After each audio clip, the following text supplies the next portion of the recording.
Bonjour, bienvenue dans cette nouvelle vidéo et aujourd'hui nous allons parler du biais de négativité. Donc, c'est un biais psychologique qui joue énormément donc, dans l'activité de coaching scolaire, aussi bien dans l'accompagnement que dans le développement de votre activité.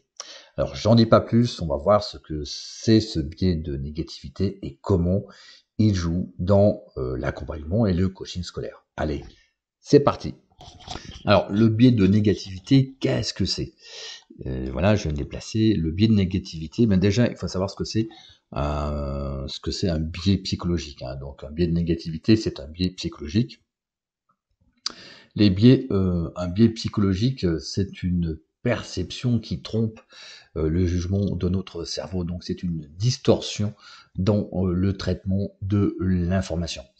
Et les biais cognitifs ou les biais psychologiques, hein, c'est pareil, on appelle ça biais psychologique ou biais cognitif, mais c'est le même sens, ont été introduits dans les années 70 par les psychologues Daniel Kahneman. Alors, psychologue, oui et non. Daniel Kahneman est un économiste. Alors, Amos Tversky est un psychologue. Daniel Kahneman, d'ailleurs, qui a eu le prix Nobel d'économie en 2002, si je ne m'abuse. Voilà. Et donc, les biais psychologiques ont été introduits par ces deux personnes pour justement voir et comprendre pourquoi des décisions économiques sont prises de façon irrationnelle et pourquoi certaines personnes intelligentes, soi-disant rationnelles, prennent des décisions économiques irrationnelles. Et on dénombre à peu près une bonne centaine de biais cognitifs différents aujourd'hui. Et évidemment, le biais de négativité fait partie de cette centaine de biais cognitifs différents. Le biais cognitif de négativité donc joue énormément dans l'activité de coaching scolaire à deux niveaux, aussi bien dans votre accompagnement que dans le développement de votre activité. Mais ça, on va voir ça tout de suite. Alors, qu'est-ce que le biais de négativité? Tout simplement, c'est que les individus, en tout cas le cerveau, mais en tout cas les individus sont davantage marqués par les expériences négatives que par les expériences positives. C'est-à-dire que le cerveau a tendance à porter son attention sur les événements négatifs, aussi petits qu'ils soient, plutôt que sur les événements positifs. Et donc, le biais de négativité est renforcé, bien entendu, par l'émotion. C'est-à-dire que si dans la journée, vous avez une super journée, et puis vous avez un événement négatif, par exemple, je sais pas, on vous a fait une queue de poisson, vous avez eu peur, ou on a accroché un peu votre voiture, vous avez explosé de colère, eh bien votre cerveau de la journée aura tendance à retenir ce seul événement-là et va occulter toutes les bonnes choses qui se sont passées ensuite dans votre journée. Alors, le biais de négativité dans l'accompagnement. Alors, hop, voilà. Eh bien, sachez que déjà, quand vous accompagnez des jeunes en coaching scolaire, évidemment, ils sont plutôt dans en état d'esprit négatif. Ils ont des problèmes à l'école, les notes sont pas terribles, sont plutôt médiocres, et donc ils sont de facto dans un état d'esprit négatif. Autrement, ils n'auraient pas besoin de vous, bien entendu. Et donc très souvent, quand un jeune vient vous voir, il est obligé de venir. C'est ce que je dis souvent. Les jeunes ne sont pas volontaires pour venir vous voir en coaching scolaire. Ils obéissent à leurs parents. Ils sont sous autorité de leurs parents. Imagine-t-on un enfant de quatrième de 13 ans dire à ses parents ah bah oui, bah là j'y arrive pas, j'ai besoin de coaching scolaire et j'ai besoin de me faire accompagner. Non, ça n'existe pas. D'accord? Donc les parents vont parler à leur enfant du coaching scolaire, de le fait éventuellement de se faire accompagner. Ils vont essayer évidemment de le persuader et il va venir. Mais il viendra toujours dans un esprit où ils se sont obligés et rajouter par-dessus le fait qu'il a des difficultés et donc il n'a pas trop envie de venir. Voilà. Et évidemment, il se présentera toujours avec un schéma de pensée plus ou moins négatif. Alors, le plus courant qu'on a pu trouver, hein, c'est le je suis nul. Voilà, c'est le blocage principal qui génère un schéma de pensée négatif. Alors, que faudrait-il faire? Eh bien, avant tout, orienter son esprit. C'est-à-dire qu'il faut absolument éviter de parler de ses difficultés scolaires. Parce qu'autrement, si vous faites ça, eh bien, vous remuez le couteau dans la plaie et donc vous orientez son esprit toujours là vers ce qui lui fait mal, à savoir eh bien son échec scolaire, sa médiocrité, la médiocrité de ses résultats. Et ça, c'est jamais agréable. Et donc, vous renforcez de ce fait la négativité et donc vous jouez du biais de négativité. Donc imaginons un jeune dans la journée, bah, tout se passe bien et puis il vient vous voir et puis vous lui plongez dans ses difficultés, vous lui rappelez ces difficultés par toute une technique de questionnement. Certes, votre intention est très bonne, votre intention est louable, votre intention est d'aider le jeune, mais voilà, le résultat est l'effet contraire de ce que vous avez attendu parce que vous avez un biais de négativité et lorsque le jeune ressortira de votre séance, et ben voilà, cela aura replongé dans ces événements négatifs, voire même douloureux, et quelque part vous lui aurez gâché la journée. Voilà. Alors, ce qu'il faut faire, c'est avant tout créer une connexion avec le jeune, hein, c'est-à-dire que il faut s'orienter vers le besoin de considération. Et comment on fait? La meilleure façon, c'est de lui montrer comment il apprend différemment. Alors pour ça, hein, vous pouvez pas non plus lui montrer comme ça, en sortant des choses de votre chapeau. Donc vous avez besoin d'un outil. Et moi, enfin, dans le collectif, hein, donc on utilise l'outil des 7 profils d'apprentissage qui permet à l'enfant ou à l'élève eh bien de voir concrètement comment il apprend et de voir aussi l'écart qu'il peut avoir avec l'école et l'écart aussi qu'il peut avoir avec ses camarades, bien entendu. D'accord? Et donc, ce qui va se passer, c'est que vous créez un changement de cadre de référence, c'est-à-dire qu'il va se dire ah ok, le problème, c'est pas que je suis nul, c'est que j'apprends différemment. Mais ce qui se passe quand vous faites ça, c'est que vous orientez directement son esprit ou son cerveau sur autre chose, sur des éléments factuels dans lesquels ils se reconnaissent. Parce que quand vous choisissez un outil, voilà, je prends les 7 profils d'apprentissage parce que c'est celui que j'utilise et c'est celui qu'on utilise dans le collectif, mais assurez-vous d'utiliser un outil où le jeune se reconnaisse. Hein. Il ne s'agit pas d'utiliser un outil pour un outil. Simplement, il est important d'être pragmatique et de choisir un outil efficace, quel que soit l'outil. Vous pouvez prendre les intelligences multiples ou autre chose, voilà, selon les boîtes à outils que vous avez. Mais vous voyez que là, ici, vous créez une connexion en orientant l'esprit ou l'esprit du jeune sur autre chose, sur des éléments factuels. Vous mettez l'accent sur le besoin de considération, c'est-à-dire que vous parlez du fonctionnement du jeune, donc vous parlez de lui. Et donc on sort du négatif, on sort du biais de négativité.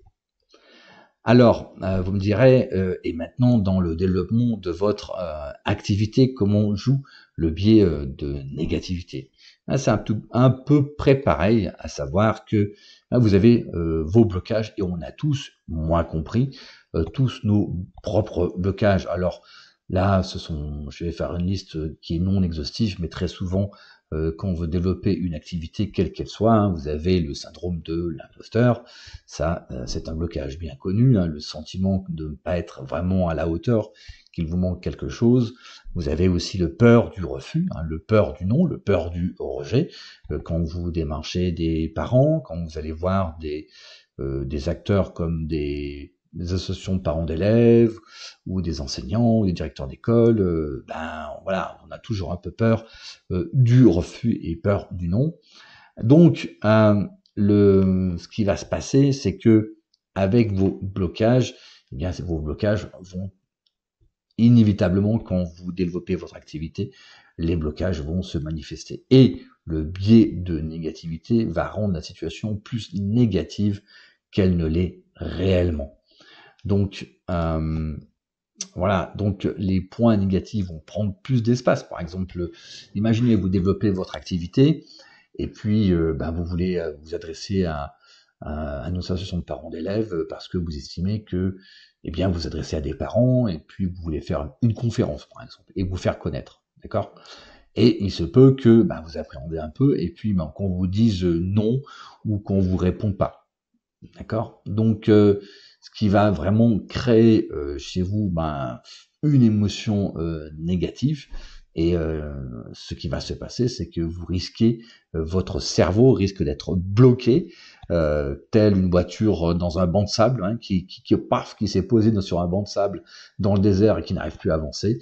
C'est pareil, votre cerveau va se poser là comme ça sur l'événement négatif. Il va se remémorer uniquement de cet événement et il va complètement occulter ce qui s'est passé dans la journée, comme le fait que vous avez rencontré un directeur d'école qui est intéressé par votre projet de coaching scolaire par exemple, voyez.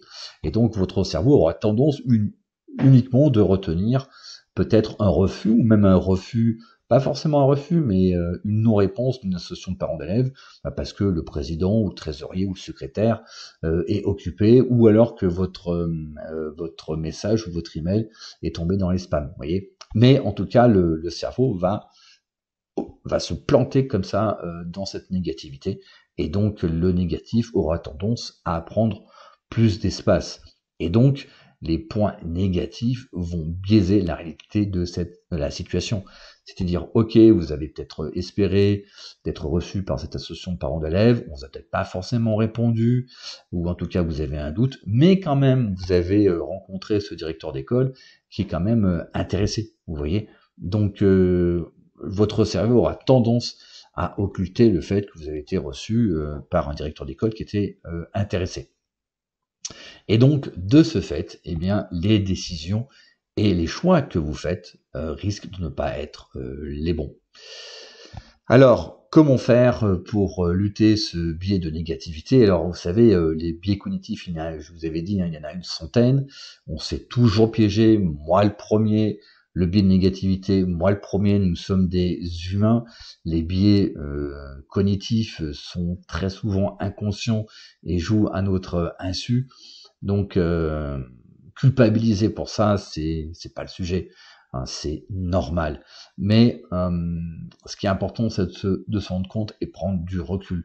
Donc, identifier avant, faites un bilan objectif, faire un bilan objectif, et identifier ce qui est essentiel pour vous, et surtout, fixez-vous des objectifs réalistes, ce qui vous permettra d'évaluer la situation en fonction de vos objectifs et non pas en fonction d'une émotion ou d'un événement. Hein. Si vous avez par exemple mis l'objectif de dire voilà, je voudrais rencontrer comme objectif cette semaine trois personnes décisionnaires, un directeur d'école, une association de parents d'élèves et une autre association par exemple, vous avez rencontré 3 personnes dont une vous a dit oui, l'autre vous savez pas trop, c'est plutôt non, et l'autre vous allez la voir. Vous voyez, la situation est beaucoup plus objective lorsque vous